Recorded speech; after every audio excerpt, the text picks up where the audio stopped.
আজকে 24 তারিখ, সম্ভবত 4 তারিখে কাউন্টিং হয়েছে।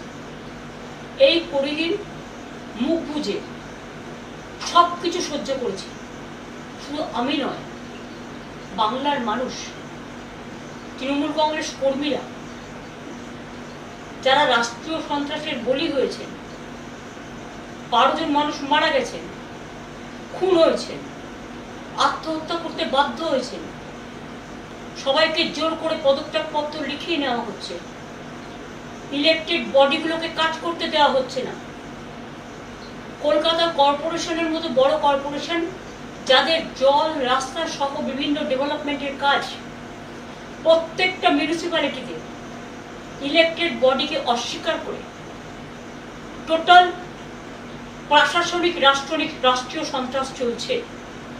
আমিও একদিন প্রশাসন চালিয়ে এসেছি, আমি জানি প্রশাসনের কি কাজ, দলের কি কাজ, আর উন্নয়নমূলক বোর্ডগুলোর কি কাজ। আমাদের সময়েও প্রায় 30% পঞ্চায়েত অপোজিশনের ছিল, এবারেও জিতেছে তারা। ওই তাদের পঞ্চায়েত অফিসে তো আমরা কখনো তালা দিইনি, তাদের জেলা পরিষদ অফিসে তো তালা দিইনি, তাদের পার্টি অফিসে তো তালা দিইনি। সেন্ট্রাল গভর্নমেন্ট শুধু ক্ষমতায় ছিল বলে তারা যে পুলিশ প্রোটেকশন পেয়েছে, আমাদের সহকর্মীরা কখনো পায়নি। শুধু সেন্ট্রাল গভর্নমেন্ট পাওয়ারে ছিল বলে 5 বছর আমাদের সব ডেভেলপমেন্টের টাকা আটকে রাখা হয়েছিল। আজকে এগুলো জলের মতো পরিষ্কার।